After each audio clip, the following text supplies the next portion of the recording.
Hello students, कैसे हैं आप सब। आई होप आप सब अच्छे होंगे। आईसीटी वर्चुअल क्लासरूम में आप सबका स्वागत है। मैं विकास। बच्चों क्लास 10th का मैथ्स हम करेंगे और मैथ्स में बच्चों जो हम प्रीवियस ईयर पेपर कर रहे थे उस पेपर को कंटिन्यू करेंगे। कुछ क्वेश्चंस हमने कर लिए हैं। देखिए बच्चों, ये पेपर हम थोरोली कर रहे हैं। टॉपिक्स जो आपके क्वेश्चन आ रहे हैं, तो जिस टॉपिक के आधार पे वो क्वेश्चन आपको दिख रहा है उस टॉपिक को भी अच्छे से हम कवर कर ले रहे हैं ताकि आपका रिवीजन अच्छे से हो जाए। तो बच्चों कुछ और क्वेश्चंस करेंगे, तो चलिए चलते हैं स्मार्ट बोर्ड पे। तो बच्चों यहाँ पे देखिए 2023 का गणित का पेपर आपके सामने है, ठीक है।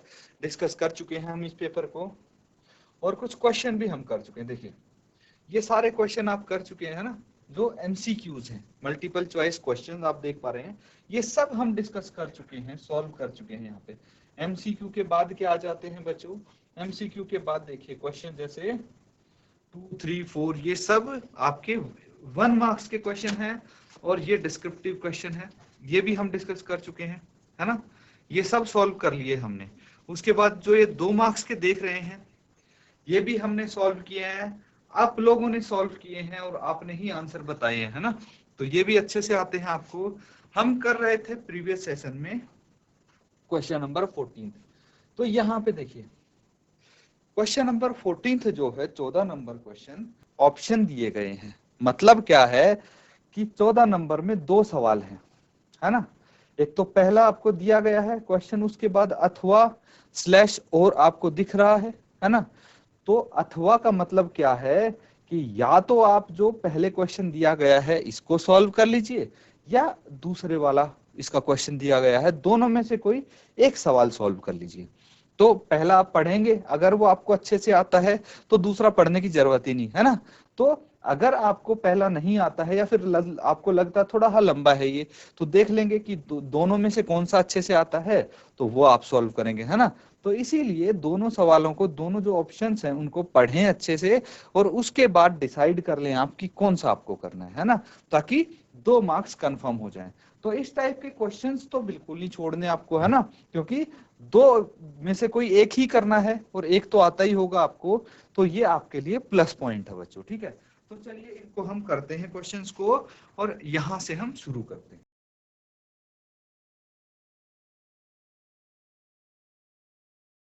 तो ठीक है बच्चों, आपके सामने क्वेश्चन है, इसको देखिए। यहाँ पे इसका आंसर आपको बताना है ना। इसका अथवा वाला पार्ट हमने कर लिया था प्रीवियस सेशन में, पिछले सेशन में। तो जल्दी से मुझे इसका आंसर बताएंगे। क्वेश्चन क्या है, 2 सकेंद्रीय वृत्तों की त्रिज्याएं 5 सेंटीमीटर तथा 3 सेंटीमीटर है। बड़े वृत्त की उस जीवा की लंबाई ज्ञात कीजिए जो छोटे वृत्त को स्पर्श करती हो। Two concentric circles are of radii 5 centimeter and 3 centimeter. Determine the length of the chord of the larger circle which touches the smaller circle. जल्दी से इसको सॉल्व करके बताइए क्या आंसर आएगा आपका। जीजीआईसी काला डूंगी, गुड मॉर्निंग बेटा। सर इसका आंसर 4 सेंटीमीटर है। 4 सेंटीमीटर, यस सर। ठीक है बच्चे, आप आंसर के लगभग लगभग पहुंच चुके हो। मेरे ख्याल से आपने क्वेश्चन ढंग से नहीं पढ़ा, एक बार फिर से देखिए। सही निकाला है, सॉल्यूशन भी आपका सही है, बस एक बार जो आपसे पूछा गया है वो आंसर करने की कोशिश कीजिए। 8 सेंटीमीटर। 8 सेंटीमीटर, वेरी गुड बच्चे, बहुत सही, बिल्कुल सही आंसर है बेटा आपका। और कोई? ठीक है बेटा, बैठ जाए आप। ठीक है बच्चे, चलिए आंसर हमें सही मिल गया है जीआईसी काला डूंगी से। तो इसको एक बार सॉल्व कर लेते हैं हम। एक सर्कल है हमारे पास, ठीक है बच्चों। कोसेंट्रिक सर्कल यानी सकेंद्रीय वृत्त का मतलब क्या होता है भाई, ऐसे 2 वृत्त जिनका केंद्र एक ही हो उसको बोलते हैं कोसेंट्रिक सर्कल, है ना, सकेंद्रीय वृत्त। ये चीज आप समझ लें, ठीक है। तो 2 सर्कल हमने बनाया जिनका सेंटर एक ही है, this is called concentric circle. अब यहाँ पे दोनों का रेडियस आपको दिया गया है ना, त्रिज्याएं दी गई हैं कितनी, 5 सेंटीमीटर और 3 सेंटीमीटर। तो ऑब्वियसली जो बड़ा सर्कल है उसका रेडियस 5 सेंटीमीटर है कि नहीं, और जो छोटा सर्कल है वो 3 सेंटीमीटर रेडियस का है। ये चीज दी है आपके सामने, है ना। तो अगर हम इसका सेंटर, इसको ओ मान लेते हैं, इसके सेंटर को ओ मान लिया हमने, ठीक है, और ये हो गया ए। तो क्या बोला गया है, determine the length of the code of the larger circle which touch is the smaller circle. तो अगर इस बड़े सर्कल से कोई कोड हम बनाते हैं जो छोटे सर्कल को टच कर रही है, तो कुछ इस तरह से करेगी। तो देखिए बच्चों, यहां से हमें एक चीज दिख रही है कि ये जो छोटा सर्कल है इसका जो रेडियस है, और बड़े सर्कल से जो कोड है वो छोटे सर्कल पे एक टेंजेंट फॉर्म कर रही है, टेंजेंट बना रही है ना। देख पा रहे हैं आप, ये कोड इस पे टेंजेंट बना रही है। तो यहां से हमें दो चीजें क्लियर होती हैं। एक तो ये कि भाई जो ये, अगर मैं इस कोड को ए बी मान लूं, इस पॉइंट को पी मान लूं, है ना, तो जो ये ओपी है ये परपेंडिकुलर है और बाइसेक्टर है ए बी की। ठीक है, परपेंडिकुलर बाइसेक्टर है ए बी की। क्यों? क्योंकि आपको पता है, ये आपने थ्योरम में सीखा था, है ना, 10th चैप्टर सर्कल में, कि अगर कोई टेंजेंट है किसी सर्कल पे, ठीक है, किसी सर्कल पे कोई टेंजेंट बनाते हैं, तो उस सर्कल का जो रेडियस होगा वो टेंजेंट के क्या होगा, परपेंडिकुलर होगा, है ना। अगर वो उस पॉइंट पे काटता है, उसका रेडियस जिस पॉइंट पे ये कोड टच करती है, टेंजेंट टच करती है। ठीक है बच्चों, तो यहाँ पे हमें सबसे पहले क्या करना है,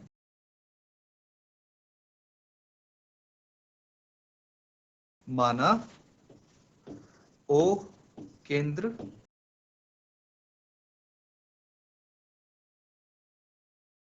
वाले दो, माना ओ केंद्र वाले दो सकेंद्रीय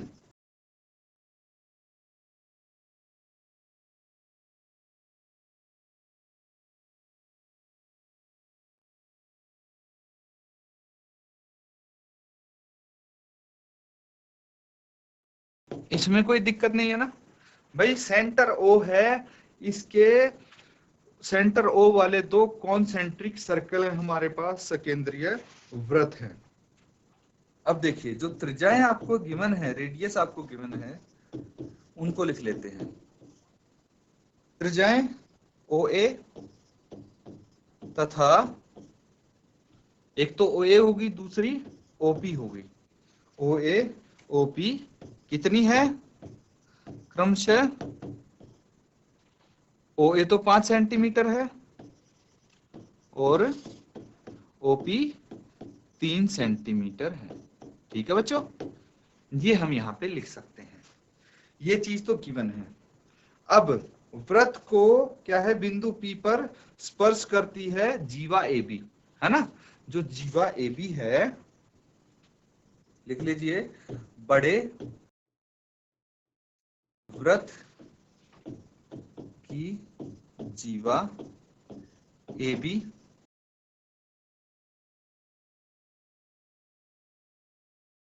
छोटे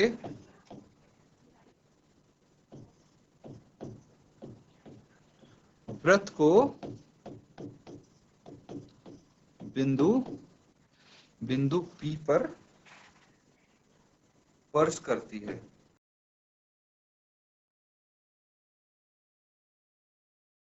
P पर स्पर्श करती है।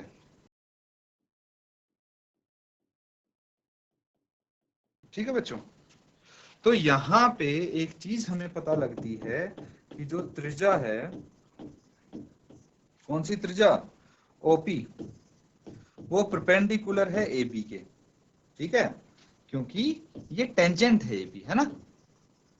एबी क्या है, इसकी टेंजेंट है। उसके बाद जो त्रिभुज ओ ए बी है, ओ ए पी है, त्रिभुज कौन सा हो गया, ये देखिए, मैं आपको हाईलाइट कर देता हूं आपके लिए इस त्रिभुज को, ओ ए पी। ये एक समकोण त्रिभुज हो गया, जिसका ये कोण 90 डिग्री का है। कोण P कितने डिग्री का है, 90 डिग्री का है। तो ये क्या है, समकोण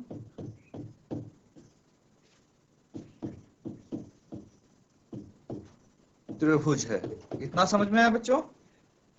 तो यहां पे हम क्या लगा देंगे, यहां पे यूज करेंगे पाइथागोरस प्रमेय। पाइथागोरस थ्योरम की हेल्प से हम एपी निकाल सकते हैं। क्या एपी निकाल सकते हैं आप यूजिंग पाइथागोरस थ्योरम? बिल्कुल निकाल सकते हैं बच्चों। पाइथागोरस थ्योरम क्या होता है, जो हाइपोटेन्यूज होता है, कर्ण होता है, उसका वर्ग किसके बराबर होता है भाई, परपेंडिकुलर का वर्ग प्लस आधार का यानी बेस का वर्ग, है ना, यही होता है। तो यहाँ पे हाइपोटेन्यूज क्या है, ओ ए है, और परपेंडिकुलर क्या है, ओपी, और बेस है एपी। तो इनको हम कर देंगे यहाँ पे।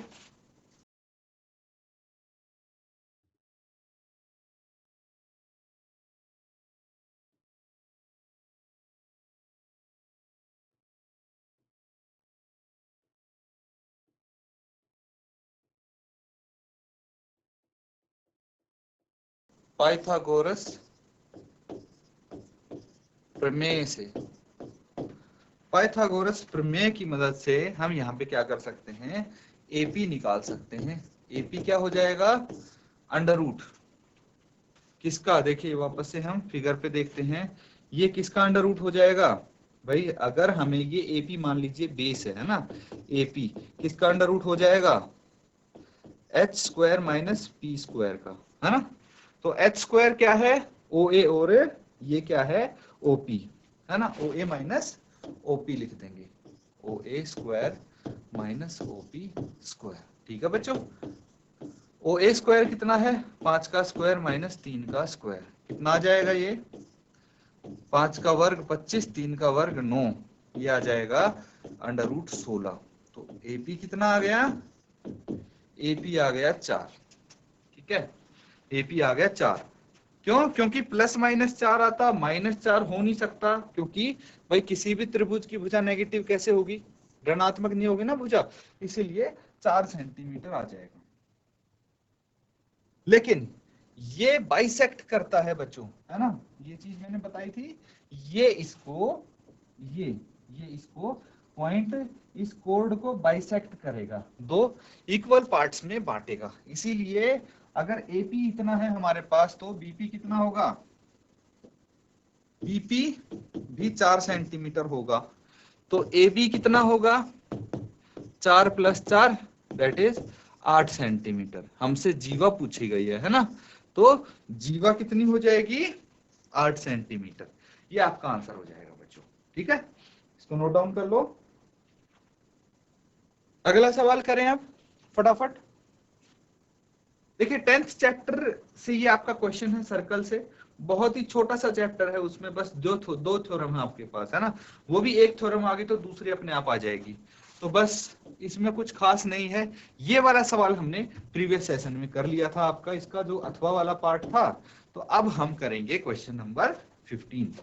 क्या है सवाल, पढ़िए। दी गई आकृति में यदि P Q perpendicular R S है, तो सिद्ध कीजिए कि त्रिभुज पी ओ क्यू किसके सिमिलर है, एस ओ आर के। तो यहाँ पे आकृति देखिए, यहाँ पे एक त्रिभुज पी ओ क्यू है, दूसरा एस ओ आर है, तो इन दोनों को आपको सिमिलर प्रूव करना है। ठीक है बच्चों, यानी कैसे करेंगे सिमिलर प्रूव। अब हमने बच्चों याद करो भाई, कुछ यहाँ पे टेक्निक सीखी थी, है ना, कुछ तरीके सीखे थे कि जिससे, जैसे साइड साइड साइड सिमिलैरिटी, है ना, एक साइड साइड साइड सिमिलैरिटी होती है। मतलब अगर दो त्रिभुजों की जो ये साइड हैं, ये समान अनुपात में हो, तो आप इसको दोनों त्रिभुजों को सिमिलर बोल सकते हैं। या फिर एंगल एंगल सिमिलैरिटी बोली थी, है ना, एंगल एंगल एंगल भी हो सकता है, ट्रिपल ए सिमिलैरिटी। अगर दो एंगल इक्वल होंगे तो तीसरा ऑटोमेटिकली इक्वल होगा। एंगल एंगल एंगल सिमिलैरिटी होगी। और कौन सी सिमिलैरिटी हमने सीखी थी, आर एच एस,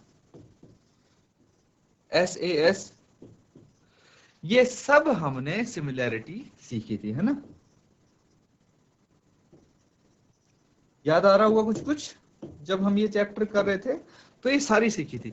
अब एंगल एंगल के में क्या होता है कि दो त्रिभुज हैं आपके पास, है ना, दो त्रिभुज हैं, उनके कोरस्पोंडिंग एंगल्स अगर इक्वल है तो वो दो त्रिभुज भी सिमिलर होंगे।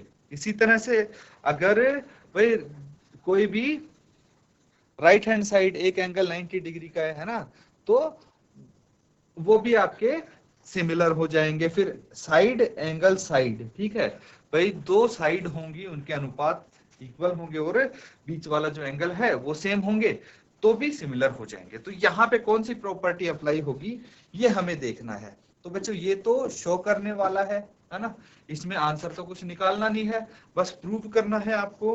तो यहाँ पे कैसे प्रूव करेंगे, देखिए इन ट्रायंगल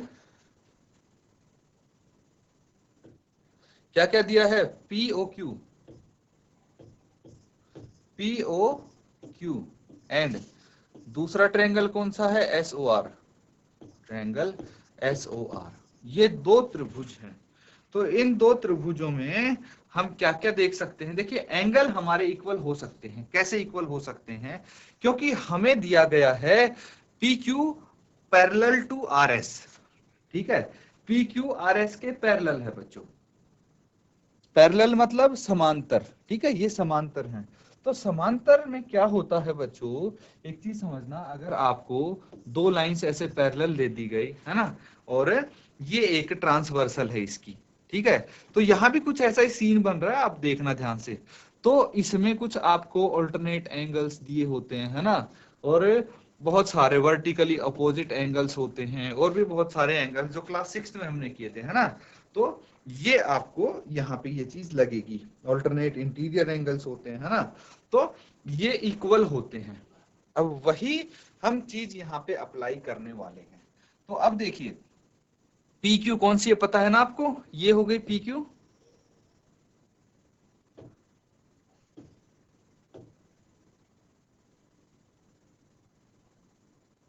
देखिए ये PQ हो गई, है ना, ये RS हो गई। ये दोनों क्या है, इक्वल है बच्चों, मतलब ये पैरेलल है। पैरेलल है तो यहां से हमारे पास एक चीज आती है कि जो हमारा एंगल PQO है, PQO कौन सा एंगल हो गया, ये एंगल आप देख पा रहे हैं, है ना, PQO, और दूसरा एंगल कौन सा हो गया, SRO।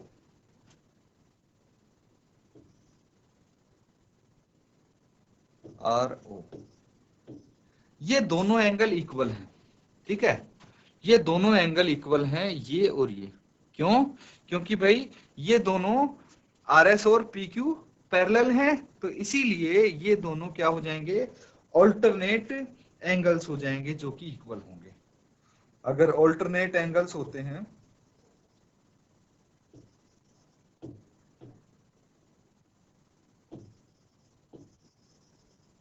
हिंदी में क्या बोलेंगे इनको, एकांतर कोण।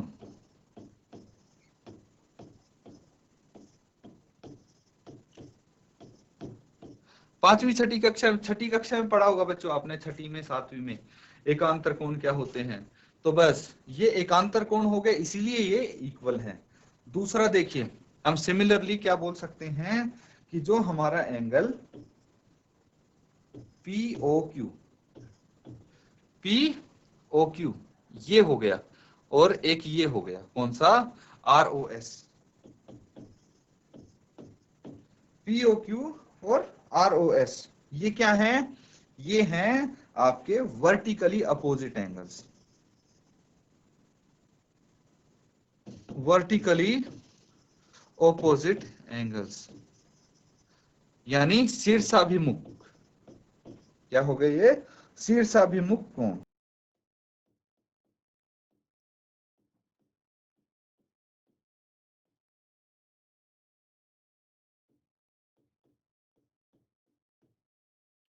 फिर एक आ जाता है हमारे पास, अगर हम बात करें इस एंगल की और इस एंगल की, ये भी इक्वल होंगे, ठीक है, तो आप लिख लीजिए angle QPO is equal to angle RSO, ये दोनों इक्वल होंगे।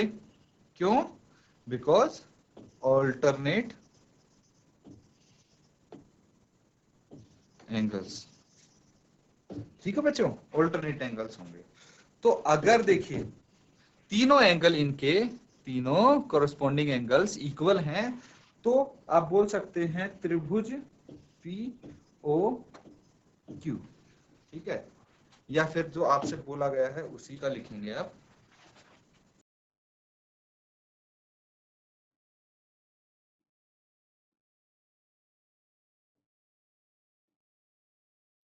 हमें दिया गया है POQ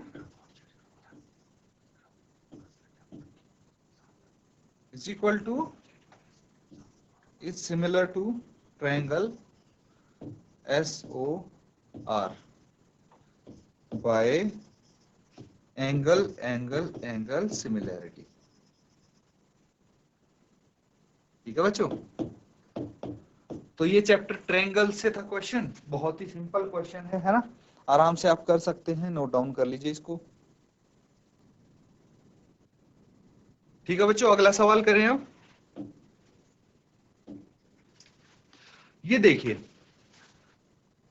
ये कौन से चैप्टर से है क्वेश्चन, आइडेंटिफाई करो। आई थिंक मैथ्स का सबसे, आपकी जो बुक है उसका सबसे इजी चैप्टर होगा ये, और सबसे छोटा चैप्टर है इनफैक्ट, है ना। ये है चैप्टर प्रोबेबिलिटी, प्रायिकता। क्या है, एक थैले में 3 लाल और 5 काली गेंदें हैं। इस थैले में से एक गेंद यदृच्छा निकाली जाती है। इसकी प्रायिकता क्या है कि गेंद लाल हो। In a bag there are 3 red balls and 5 black balls. A ball is drawn at random from the bag. What is the probability that the ball drawn is red. जल्दी से बताइए इसका आंसर क्या होगा जी। ऐसी काला डूंगी, कोई भी एक बच्चा आंसर देगा।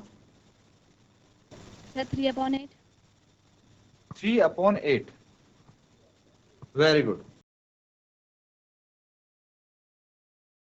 तो ये आंसर हमें बड़कोट से मिला है, काला डूंगी। ओके, तो ये आंसर हमें GGIC काला डूंगी से मिला है। वेरी गुड बच्चे।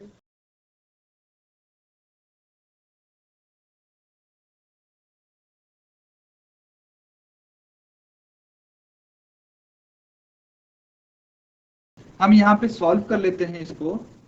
आंसर करेक्ट आ चुका है हमारे पास। अब देखिए यहाँ पे क्या क्या गिवन है, ठीक है।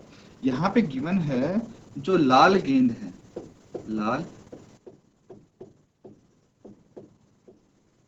लाल गेंदों की संख्या,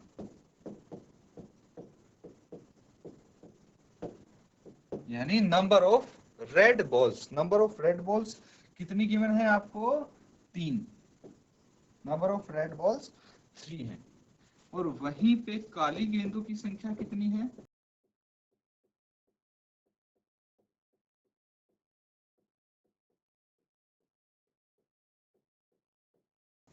नंबर ऑफ ब्लैक बॉल्स 5 है, 5 है।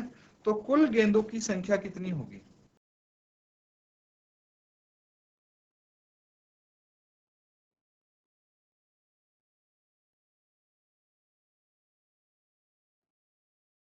कुल गेंदों की संख्या। भाई लाल गेंद है इस थैले में और काली गेंद है, दोनों को ऐड कर लेंगे, टोटल आ जाएगा आपके पास 8। तो कुल गेंदों की संख्या हमारे पास 8 है। फिर मुझे बताइए कि कुल संभव परिणाम कितने होंगे। भाई कुल संभव परिणाम 8 ही होंगे, ऑब्वियसली बात है। तो आप अतः कुल संभव परिणाम, यही फॉर्मूले यूज होता है ना, कुल संभव परिणाम, इसीलिए हमने लिख लिया है ये 8 ही होंगे, क्योंकि टोटल 8 बॉल्स हैं, 8 गेंदें हैं। अब अनुकूल परिणाम कितने होंगे, अनुकूल परिणाम, अनुकूल परिणाम होंगे जितनी लाल गेंद होंगी, है ना।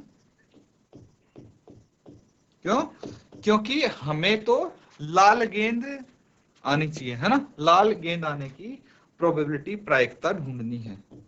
तो ये तो 3 है।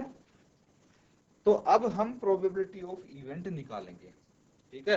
प्रोबेबिलिटी ऑफ इवेंट निकालेंगे। इवेंट यहाँ पे क्या है, लाल गेंद आना। तो प्रोबेबिलिटी निकालेंगे लाल गेंदों की संख्या। तो आप लिखेंगे प्रोबेबिलिटी लाल गेंद कितनी हो जाएगी? अनुकूल परिणाम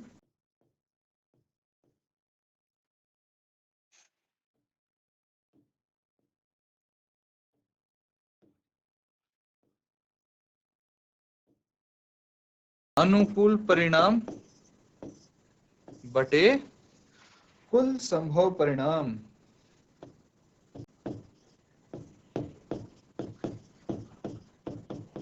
या फिर अनुकूल परिणामों की संख्या बटे कुल संभव परिणामों की संख्या। अब यहाँ पे अनुकूल परिणाम कितने थे हमारे पास? 3, और कुल संभव परिणाम 8 थे। ये आपका आंसर हो गया, है ना? इजी। अगला सवाल करें बच्चों। चलिए नेक्स्ट क्वेश्चन कर लेते हैं। अब ये देखिए, ये भी जो आपका क्वेश्चन है ऑप्शन में था, है ना, और करके है। या तो आप जो हमने अभी किया है गेंद वाला क्वेश्चन वो कर लीजिए, या फिर ये कर लीजिए। जल्दी से बताइए मुझे क्या आंसर है इसका। GIC काला डूंगी, वंस अगेन, वेरी गुड। ठीक है बेटा, माइक लेके बताइए आंसर क्या आएगा। बहुत अच्छे।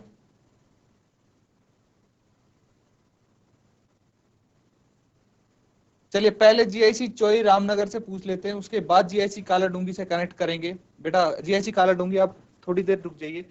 चलिए GIC चोई रामनगर 1/13। 1/13, वेरी गुड, बहुत अच्छे बेटा। तो GIC चोई रामनगर से हमारे पास ये आंसर आया है 1/13। चलिए बहुत अच्छी कोशिश की आपने। अब पूछते हैं GIC काला डूंगी से। सर 1/26। 1/26, बहुत अच्छे बेटा। तो हमारे पास GIC काला डूंगी से आंसर आया है, GIC काला डूंगी से 1/26। कोई और बच्चा है, कोई और स्कूल जो इन दोनों में से ये बताए कि कौन सा आंसर सही है? ठीक है बच्चों, देखते हैं कि दोनों में से आंसर दोनों स्कूल के आ चुके हैं हमारे पास। अब देखते हैं कि इनमें से भाई सही आंसर किसका होगा।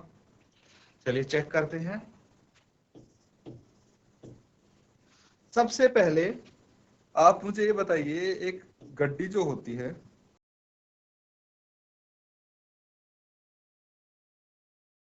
गड्डी में कुल कितने पत्ते होते हैं?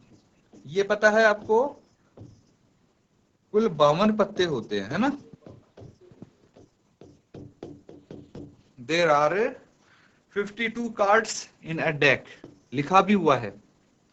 ये 52 पत्ते हैं इस गड्डी में। तो अब समझिए कि आपसे बोला क्या गया है। 52 पत्तों की गड्डी को अच्छे से फेंटा गया है, लाल रंग के बादशाह को प्राप्त किया है। ठीक है, तो लाल रंग के बादशाह को प्राप्त अगर करेंगे, 52 पत्तों में से 52 पत्तों में से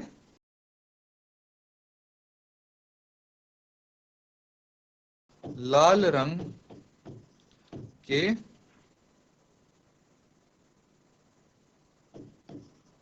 बादशाह कितने हैं? लाल रंग के बादशाह कितने हैं? केवल 2 हैं। समझना बच्चों, लाल रंग के बादशाह केवल 2 होंगे। कौन से होंगे, क्या बता सकते हैं? अब देखिए कार्ड्स को भी हमने डिटेल में डिस्कस किया था बच्चों, कि जो 52 पत्ते होते हैं ना, उनमें से 4 टाइप के अलग अलग 4 अलग अलग प्रकार के पत्ते होते हैं, और 2 अलग अलग रंगों के होते हैं। ठीक है, 2 रंग कौन से हो गए पहले तो ये सोचते हैं, एक काला और एक लाल। ठीक है, काले रंग के 26 पत्ते, लाल रंग के 26 पत्ते। अब उसी में जो लाल रंग के 26 पत्ते हैं, उसी में 2 बादशाह होंगे लाल रंग के। अब लाल रंग के बादशाह जो होंगे वो कैसे कैसे होंगे मैं आपको बता देता हूं। एक तो होगा ईंट का, इंग्लिश में डायमंड बोलते हैं, और एक ऐसा होगा, इसको हम हार्ट बोलते हैं।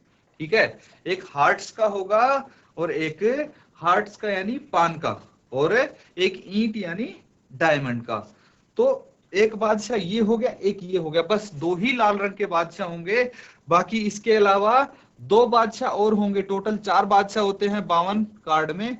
लेकिन जो बाकी के 2 बादशाह होंगे कौन से होंगे, एक तो स्पेड का होगा और एक होगा चिड़ी का, क्लब का जिसको हम बोलते हैं। तो एक तो क्लब का हो गया, ऐसा कुछ हम क्लब का बनाते हैं। और क्या हो जाता है, स्पेड, एक हो जाता है स्पेड का आपका बादशाह, है ना। तो ये भी कुछ ऐसे होगा, इसको हिंदी में हम हुकुम बोलते हैं बच्चों। देखिए उल्टा दिल बना दीजिए और इसके नीचे एक ऐसा, तो पत्ती टाइप बन गया, दिस इज स्पेड यानी हुकुम। तो 2 बादशाह काले रंग में होंगे, 2 लाल में, समझ गए बच्चों। तो लाल रंग के केवल 2 बादशाह हैं यहाँ पे। तो चलिए हम इसको आगे कंटिन्यू करते हैं। अब हमें क्या निकालना है, लाल रंग का बादशाह, लाल रंग का बादशाह निकालने की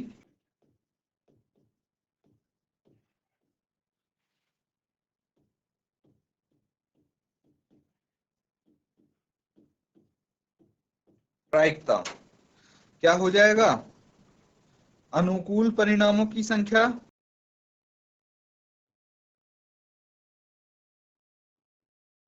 अनुकूल परिणाम बटे कुल संभव परिणाम।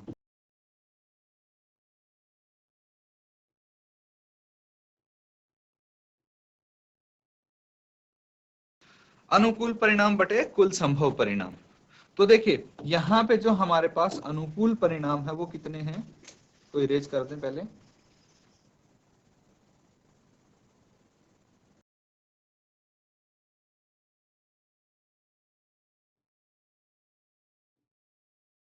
तो अनुकूल परिणाम जो है बच्चों वो है आपके पास 2, है ना। क्योंकि लाल रंग के बादशाह 2 हैं इसलिए अनुकूल परिणाम 2 हो गए।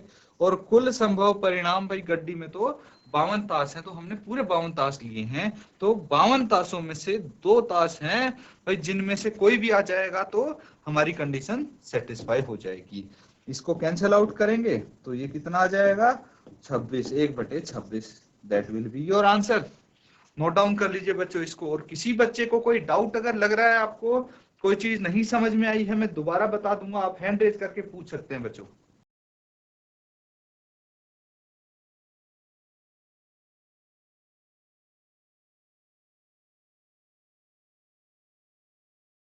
अगला सवाल करें अब, तैयार हैं आप अगला सवाल करने के लिए।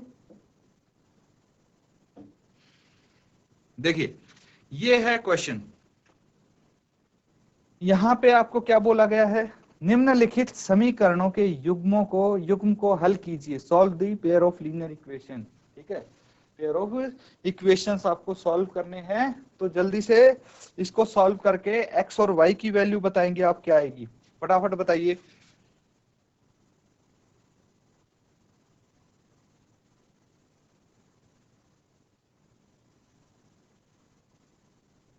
एक चीज बता दूं बच्चों मैं आपको, यहां से आपके 4 मार्क्स वाले क्वेश्चन शुरू हो गए हैं। तो इसको आप सॉल्व करेंगे, 4 मार्क्स का क्वेश्चन है, 4 मार्क्स मिलेंगे आपको। जल्दी से बताइए क्या आंसर होगा इसका। बहुत ही सिंपल क्वेश्चन है, चैप्टर नंबर 3 से है, pair of linear equation in 2 variable.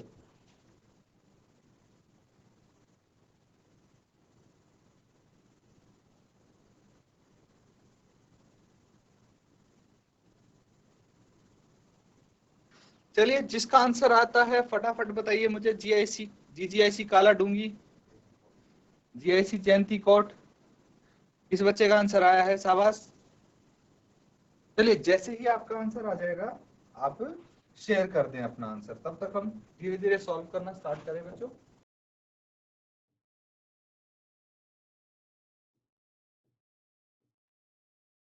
तो देखिए यहां पे सबसे पहले आपको देखना है कि दिया क्या है, जो दो समीकरण है उनमें क्या क्या चीजें दी गई हैं। तो देखिए एक समीकरण है जिसमें 2/√x plus 3/√y is equal to 2 है, ये दिया है, इसको आप मान लीजिए समीकरण 1। फिर 4/√x minus 9/√y is equal to -1, ये है आपका समीकरण 2। ठीक है, तो यहां पे हम क्या करेंगे, let a is equal to 1/√x, 1/√x है ना, समीकरण 1 में भी दिख रहा है 1/√x और समीकरण 2 में भी दिख रहा है, तो 1/√x को हम a मान लेंगे एंड 1/√y 1/वर्गमूल y जो है उसको हम b मान लेंगे। ठीक है, क्लियर है। अब यहां से आगे क्वेश्चन प्रोसीड करेंगे। देखिए क्वेश्चन इजी हो जाएगा। कैसे, समीकरण 1 में अगर 1/√x की जगह a रखेंगे तो क्या आ जाएगा, 2a plus 3b is equal to 2, इसको हम समीकरण 3 नाम दे देते हैं। ठीक है, उसके बाद समीकरण 2 में देखिए 4a minus 9b is equal to -1, इसको समीकरण 4 बोल देते हैं। तो अब समीकरण 3 और 4 को हल करना है ताकि हमारी a और b की वैल्यू आ जाए। तो अब इसमें आपने बहुत सारे तरीके सीखे होंगे बच्चों, है ना, इसमें बहुत सारे तरीके आपने सीखे होंगे। कौन से तरीके सीखे थे, किसी को याद है क्या, कोई बच्चा बता सकता है इसमें कौन से मेथड हमने सीखे थे? शाबाश, बताइए मुझे।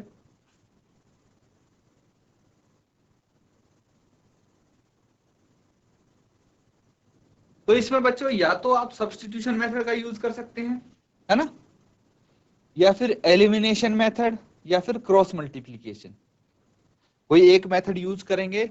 तो सब्स्टिट्यूशन मेथड में क्या होता है कि भाई a की वैल्यू निकाल ले किसी एक समीकरण से और उस वैल्यू को दूसरे समीकरण में रखा तो आपकी किसी एक वेरिएबल की वैल्यू आ जाएगी, फिर ऐसे ही दूसरे की निकाल लेंगे।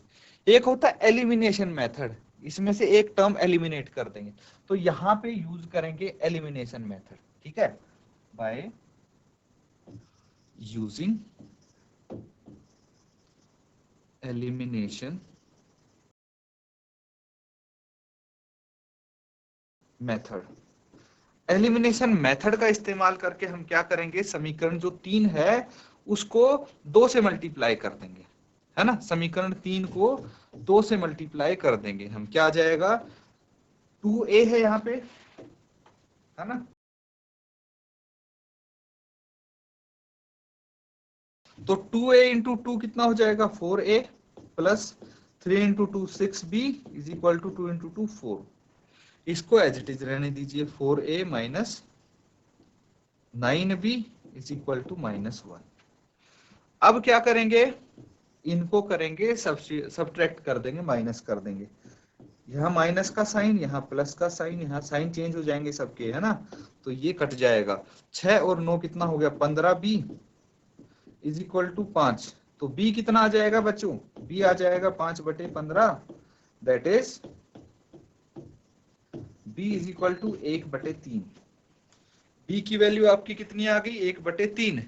अब जो b है, b की वैल्यू को आप क्या करेंगे, किसी भी एक समीकरण में पुट कर देंगे। ठीक है, मान लीजिए b की वैल्यू हमने किस में पुट कर दी, समीकरण 4 में।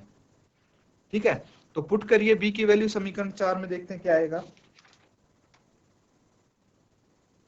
तो समीकरण 4 का है हमारे पास 4a माइनस 9b, तो 9 इंटू 1/3 इज इक्वल टू -1 यहाँ पे है ना। तो इसको हम आगे करते हैं सॉल्व, क्या आ जाएगा, देखिए यही था हमारे पास समीकरण, तो इसको आगे हल करेंगे, 3 तिया 9, ठीक है, तो 4a is equal to -1 plus 3 कितना आ गया, 4a is equal to 2, a कितना आ गया, 2/4 कैंसल आउट करेंगे, ए इज इक्वल टू 1/2। तो ए कितना आ गया हमारे पास यहाँ पे 1/2 और बी आ गया 1/3। अब देखिए इनकी वैल्यूज वापस रखनी है बच्चों। हमें तो x और y की वैल्यू चाहिए, a और b की वैल्यू नहीं चाहिए ना। तो x और y की वैल्यू कैसे निकलेंगी, वापस से वैल्यू पुट करेंगे बच्चों नाउ। अब देखिए हमें क्या करना है, 1/√x कितना है, किसके बराबर था, a के बराबर था, 1/√x। a कितना आया है 1/2, तो a की जगह 1/2 रख देंगे, है ना। तो दोनों को रेसिप्रोकल कर देंगे हम, ठीक है, दोनों का व्युत्क्रम ले लेंगे, ठीक है, रेसिप्रोकल। अगर ये नहीं करना तो क्या करेंगे, क्रॉस मल्टीप्लीकेशन। क्रॉस मल्टीप्लीकेशन भी ऐसे हो जाता है ना, तो कुछ भी कर लीजिए, दोनों का या तो रेसिप्रोकल कर लीजिए या क्रॉस मल्टीप्लीकेशन कर लीजिए। तो √x इज इक्वल टू कितना आ जाएगा, 2 आ जाएगा। अब स्क्वायरिंग बोथ साइड, दोनों तरफ वर्गीकरण कर देंगे हम, दोनों तरफ वर्ग ले लेंगे तो क्या आ जाएगा, यहाँ x आ गया और 2 का वर्ग 4 हो जाता है। तो हमारे पास जो x है वो कितना आ गया, 4 आ गया। अब सिमिलरली 1/√y किसके बराबर होता है, b के बराबर। 1/√y किसके बराबर होता है, b के बराबर, और b यहाँ पे 1/3 आया था। रेसिप्रोकल कर लेंगे या क्रॉस मल्टीप्लीकेशन, तो √y इज इक्वल टू 3 आ गया। स्क्वायरिंग बोथ साइड, तो y कितना आ गया, 9 आ गया। तो यहाँ पे x आपके पास कितना है, 4 है, और y 9 है। अब देखिए ये आंसर आ गया आपका। अब एक चीज और मैं बता रहा हूं बच्चों, आप यहीं पे चेक कर सकते हैं अपना आंसर, क्या आपका उत्तर सही आया है या गलत आया है ना। आपको मान लीजिए चेक करना है, श्योर होना है कि मुझे ये सवाल गलत नहीं करना। उसके लिए पहली कंडीशन है कि आपके पास टाइम इनफ होना चाहिए। ऐसा नहीं कि इसको चेक करने के चक्कर में बाकी के सवाल छोड़ दे पेपर में। जब आपका पेपर पूरा हो जाए तब इसको वेरीफाई कर सकते हैं, चेक कर सकते हैं। क्या करेंगे, वेरीफाई। अब वेरीफाई कैसे करेंगे, जो आपको समीकरण दिया गया था बच्चों, क्या दिया गया था शुरू में, देखिए जो समीकरण आपको दिया गया है उसमें वैल्यूज रख के देखिए, 2/√x plus 3/√y is equal to 2 है ना। तो x की जगह रखिए आप 4, ठीक है, 2/√4। y की जगह रखिए आप 9 इज इक्वल टू 2। तो ये बराबर आना चाहिए, जो लेफ्ट साइड है और राइट साइड है ना, ये बराबर आना चाहिए। मतलब इस चीज को हल करके 2 आना चाहिए, तो आपका आंसर सही होगा। तो चलिए देखते हैं, 2√4 कितना हो जाएगा, 2 हो जाएगा, प्लस 3, और 9 का अगर वर्गमूल निकालेंगे तो 3 आ जाएगा, है ना। ये कट जाएगा आपस में, कितना आ जाएगा, 1 + 1 दैट इज 2, 2 के बराबर आ गया। तो बाएं पक्ष जो है वो दाएं पक्ष के बराबर आ गया। तो ये वेरीफाई भी हो गया आपका, आपको खुद पता चल गया कि आपका आंसर सही है या गलत है, ठीक है बच्चों। तो इसको नोट डाउन कर लीजिए, ये क्वेश्चन हमारा कंप्लीट हो गया यहाँ पे।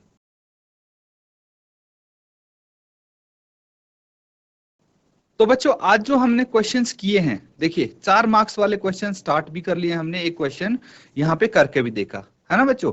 तो यहाँ पे देखिए मैं स्टेप बाय स्टेप जो भी टॉपिक्स आ रहे हैं, जिस टॉपिक पे क्वेश्चन आ रहे हैं, हम डिटेल में डिस्कस कर रहे हैं उनको। तो इसीलिए ये थोड़ा समय लेगा क्वेश्चन पेपर कंप्लीट होने में, लेकिन आप क्लासेज अटेंड करते रहिए तो पूरा क्वेश्चन पेपर अगर ये कर लेंगे तो आपके लिए बहुत आसान हो जाएगा और एग्जाम में बहुत अच्छे मार्क्स स्कोर करेंगे बच्चों आप। इसीलिए अच्छे से इस क्वेश्चन पेपर को रिवाइज करके आए घर पे। इसी के साथ आज का सेशन यहाँ पे हम एंड करेंगे। Thank you and have a nice day.